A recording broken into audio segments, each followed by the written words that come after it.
हम बात कर रहे हैं आज भारत में भक्ति आंदोलन। भारत में भक्ति आंदोलन को अगर हम देखें, जब भारत में 712 में पहला मुस्लिम आक्रमणकारी मोहम्मद बिन कासिम आया,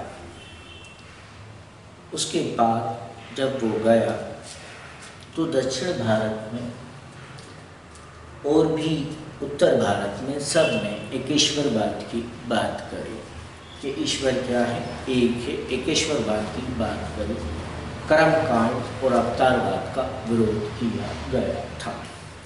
अगर हम देखें इस भारत के अंदर सबसे पहले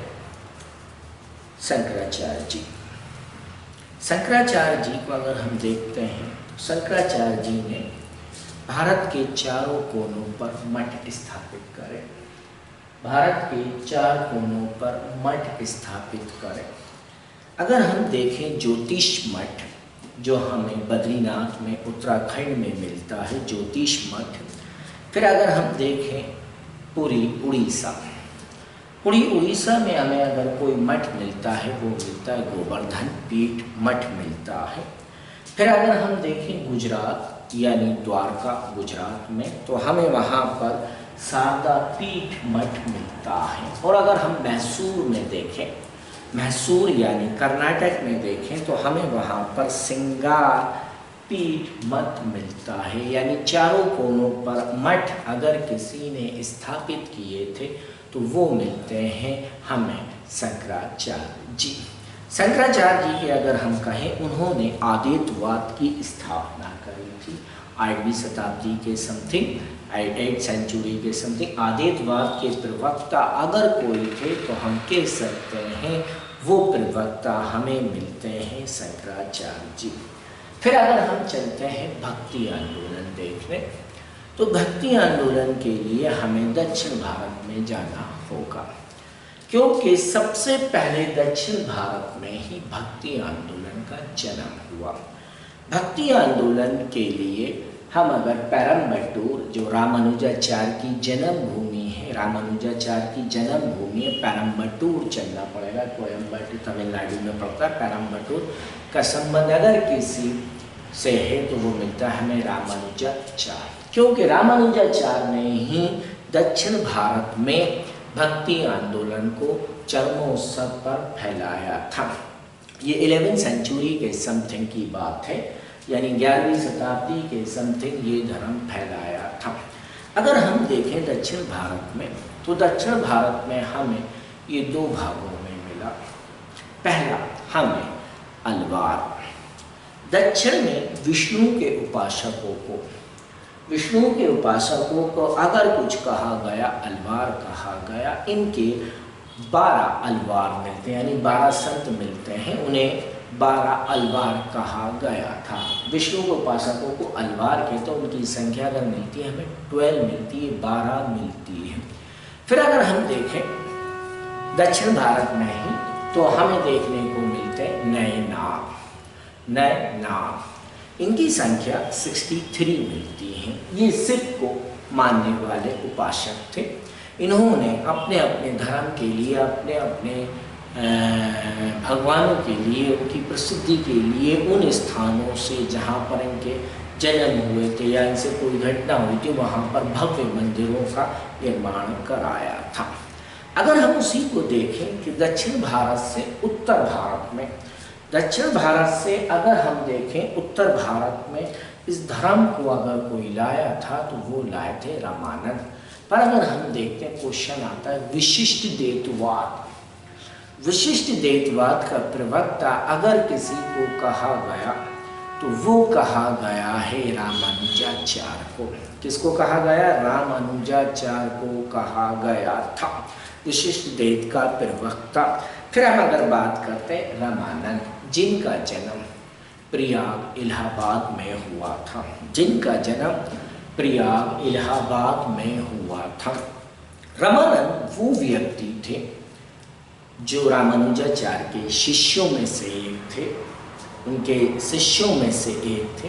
वह दक्षिण भारत से उत्तर भारत में, दक्षिण भारत से उत्तर भारत में इस धार्मिक आंदोलन को लाए थे।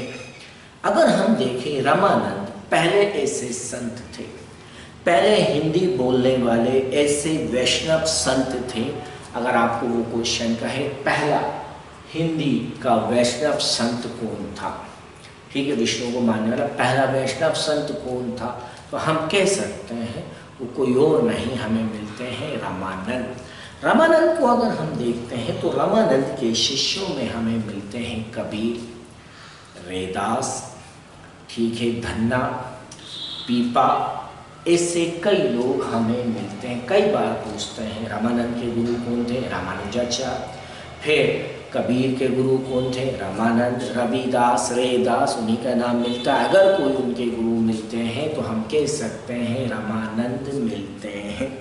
फिर अगर हम देखें रामानंद के बाद, ठीक, उत्तर दक्षिण भारत से ये उत्तर भारत में इस धर्म को लाए। फिर इसके बाद जो आए हैं वो कबीर आए हैं। अगर हम संत कबीर की बात करें तो संत कबीर भारत में एक बहुत बड़ा महत्व रखते हैं। इनका संबंध यूपी के बनारस से है। कहा जाता है कि ये लहर ताल में बहते हुए पाए गए थे। ठीक, कुछ लोग कहते हैं ये नीम और नीरू की संतान थी, नीमा और नीरू की संतान थी, पर कुछ लोगों का मानना है इनके माता पिता का कोई भी पता नहीं था, इसीलिए ये अपन नहीं कह सकते। ये एक लहर ताल में बहते हुए मिले थे। ये एक लहर ताल में क्या हुए थे, बहते हुए मिले थे। एक लहर ताल में बहते हुए मिलते। इनको एक जुल्हा, एक मुस्लिम परिवार में एक जुल्हा जो कपड़े बनने वाले होते, उन्होंने इनको पाला था। इनका विवाह लाई से कराया गया। इनका विवाह लाई से कराया गया। इनके 2 बच्चे हुए, कमाल और कमला। एक लड़का था कमाल और एक लड़की थी कमली, इनकी पुत्री थी। अगर हम देखें संत कबीर पहले ऐसे शिष्य थे। संत कबीर पहले ऐसे वो थे जिन्होंने शादी करी और परिवार का पूर्ण आनंद लिया और भक्ति आंदोलन को फैलाया। भक्ति आंदोलन को फैलाया यानी एक प्रवक्ता बने। अगर कोई जैसे थे तो वो संत कबीर थे। क्वेश्चन आता है, भारत में कबीर पुरस्कार, भारत में संत कबीर पुरस्कार किस क्षेत्र में देते हैं? क्योंकि कबीर एक लेखक भी थे। क्योंकि कबीर ने अपनी एक बहुत प्यारी पुस्तक लिखी, बीजक। बीजक को अगर हम देखें उनके शिष्य धर्मदास ने पूर्ण किया था। धर्मदास ने उनको पूर्ण किया था, पर उनकी जो बीजक है वो बहुत फेमस है। उस बीजक में हमें 3 कृतियाँ मिलती हैं। समद, ठीक है, हमें 3 कृतियाँ मिलती हैं बीजक में, रमनी, समद और साखी। रमनी, समद और साखी। कबीर अगर किसी के समकालीन थे, ये क्वेश्चन आता है, कबीर किसके समकालीन थे? तो सभी कबीर जो मिलते हैं सल्तनत काल के सिकंदर लोधी के समकालीन थे। कबीर अगर किसी के समकालीन मिलते हैं, सिकंदर लोधी के समकालीन मिलते हैं। कबीर के गुरु अगर कोई थे तो वो थे रामानंद। क्योंकि कबीर अपना गुरु अगर किसी को बनाना चाहते थे तो वो रामानंद। एक बार जब रामानंद गंगा नहाने जा रहे थे तो कबीर उनके सीढ़ियों पर, जहाँ से वो रास्ता था, सीढ़ियों पर लेट गए थे और कबीर ने अपना गुरु रामानंद को माना है। अगर हम बात करें कबीर की तो कबीर ने पहली बात एकेश्वरवाद की बात करी, दूसरी कर्म कांड को सख्त मना करा, दूसरी कर्म कांड को उन्होंने सख्त मना करा। तीसरी अगर हम देखें मूर्ति पूजा और समाज में जो बुराइयां छिपी हुई हैं उन बुराइयों को उन्होंने मना करा था। ठीक, तो अगर हम देखते हैं भारत के संतों के रूप में, उत्तर भारत के संतों के रूप में सबसे बड़े अगर हमें संत कोई मिलते हैं, संत कौन मिलते हैं? संत कबीर मिलते हैं। जिसने एकेश्वरवाद की बात की थी और निर्गुण भक्ति शाखा से संबंध रखते हैं। निर्गुण का अर्थ है जो ईश्वर में विश्वास न करें, ठीक, एकेश्वरवाद में ही विश्वास करें, उसको कहते हैं निर्गुण भक्ति शाखा कहा जाता है। फिर कबीर के बाद अगर हम देखें, हमें मिलते हैं रैदास। रैदास जिसे हम रविदास कहते हैं, जिनका जन्म अगर हम देखते हैं एक मोची परिवार में हुआ था, एक निम्न जाति के परिवार में हुआ था। और हमारे भारत में आप सब जानते हैं कि छुआछूत का दौर बहुत था। पर अगर हम कहें संत रविदास जो कि एक मोची थे, मोची का काम करते थे, उन्होंने भी एकेश्वरवाद की बात करी थी। उन्होंने भी कर्मकांड का घोर विरोध किया था। जैसे कर्मकांड, जैसे वो तेरही खिलाना और भी ढट कर्म जैसे होते हैं ना, धर्म के नाम पर जो भी होते हैं, उनके लिए उन्होंने सख्त मना करा था, ठीक। फिर अगर हम देखें रविदास, रविदास को अगर हम देखते हैं तो रविदास जो मिलते हैं, रविदास का संबंध बाबर से भी कहा जाता है और रविदास का संबंध सिकंदर लोधी से, क्योंकि सिकंदर लोधी ने रविदास को मारने का हुक्म दिया था। रविदास को किसको मारने का हुक्म दिया था और बाबर ने उसकी कबीर की वाणी सुनकर बाबर का हृदय परिवर्तित हो उठा था।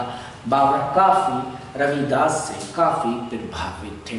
पर अगर हम देखें रविदास के गुरु अगर हमें कोई मिलते हैं तो वो हमें गुरु मिलते हैं, वो मिलते हैं रामानंद। पर रामानंद गुरु किसके कहने पर रविदास ने बनाया था, किसके कहने पर रविदास ने बनाया था? तो हम कह सकते हैं वो किसी और के कहने पर नहीं, कबीर के कहने पर संत रामानंद को इन्होंने गुरु बनाया गया था। अगर हम उनके वास्तविक गुरु के रूप में देखें कि उनका कोई गुरु था जिनको वो ज़्यादा मानते थे, तो वो गुरु कोई और नहीं मिलते हैं, वो मिलते हैं हमें संत कबीर, क्योंकि वास्तविक रूप से संत कबीर को ही उन्होंने अपना गुरु माना था। इसके चलते फिर जो हम बात करते हैं मीराबाई, मीराबाई जो कि एक महिला थी, मीराबाई जो कि एक महिला थी, वह कृष्ण भक्ति शाखा की थी। अगर हम देखें क्योंकि राम भक्ति शाखा और कृष्ण भक्ति शाखा दो ही शाखा ये भारत में बहुत प्रचलित थी और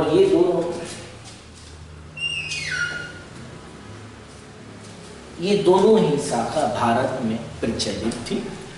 मीराबाई जिनका जन्म अगर हम देखें मेड़ा में हुआ था, मेड़ा में हुआ था, ये सिकंदर लोधी के समकालीन थे। इनका विवाह अगर हम देखते हैं राणा सांगा के पुत्र रतन सिंह से हुआ था, ठीक, रतन सिंह से हुआ था। इनके गुरु अगर हमें कोई मिलते हैं तो वो हम कह सकते हैं इनके गुरु अगर कोई मिलते हैं वो रैदास, जिसको हम रविदास कहते हैं, वो इनके गुरु मिलते हैं। फिर अगर हम देखें भक्ति आंदोलन में हमें मिलते हैं चैतन्य प्रभु। हमें कौन मिलते हैं? चैतन्य प्रभु। चैतन्य प्रभु अगर हम बात करें एकमात्र बंगाल में इन्होंने सागौन भक्ति मतलब ईश्वर की पूजा करने का नया तरीका निजात किया था।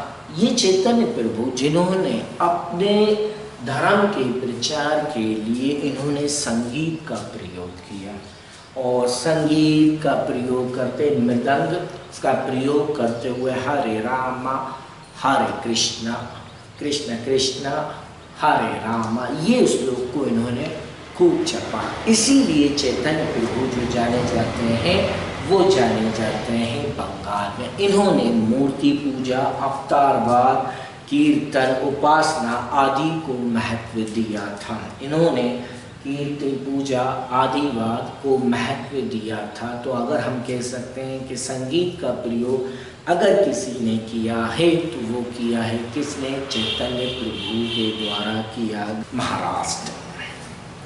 महाराष्ट्र में हम अगर देखते हैं, ठीक है, अगर हम महाराष्ट्र में देखते हैं तो हमें दो महान भक्ति संप्रदाय के प्रवक्ता मिलते हैं।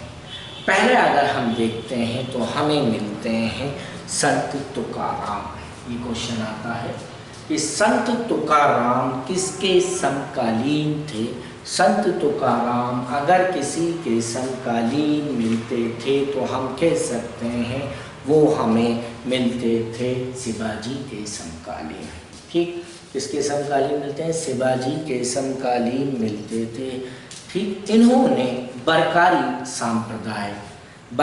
संप्रदाय के प्रवक्ता के रूप में कहा जाता है, जिसको हम कहते हैं विट्ठल। विट्ठल का मतलब होता है कृष्ण का अवतार मानना। विट्ठल का मतलब होता है कृष्ण का अवतार मानना, और मानकर कृष्ण के अवतार को मानकर इन्होंने इस भक्ति आंदोलन को फैलाया था। फिर उनके बाद अगर हम देखते हैं महाराष्ट्र में ही, तो उनके बाद हमें मिलते हैं संत रामदास।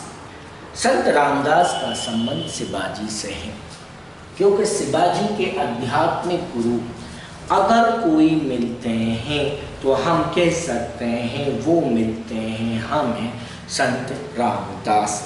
रामदास ने पूरे भारत का भ्रमण किया। 12 वर्षों तक इन्होंने पूरे भारत का भ्रमण किया। पूरे भारत के भ्रमण करने के बाद इन्होंने कृष्णा नदी के पास बस गए थे। ये किस नदी के पास बस गए थे? कृष्णा नदी के पास बस गए थे। इन्होंने एक पुस्तक भी लिखी है, दास बोध। अगर किसी की पुस्तक मिलती है तो हम कह सकते हैं वो मिलती है किसकी? हमें वो मिलती है रामदास की मिलती है। किसकी मिलती है? रामदास की मिलती है। फिर एक नाम आता है, हम देखते हैं नामदेव जो कि एक संत ज्ञानेश्वर के समकालीन थे। संत ज्ञानेश्वर वो संत थे, महाराष्ट्र के संत, जिन्होंने गीता को मराठी भाषा में लिखा। संत ज्ञानेश्वर ने गीता को अगर मराठी भाषा में किसी ने लिखा तो वो मिलते हैं हमें कौन? संत ज्ञानेश्वर ने किया था भगवत गीता का। उन्हीं के शिष्य थे नामदेव, जो कि एक प्रारंभ में डाकू थे। ये क्वेश्चन आता है कि वो डाकू थे और वहाँ एक भक्ति आंदोलन के प्रवक्ता बन गए। उन्होंने डकैती छोड़कर एक साधु संत बन गए। तो वो नाम हमें अगर कोई मिलता है तो हम कह सकते हैं वो नाम मिलता है हमें कौन? रामदेव। ठीक।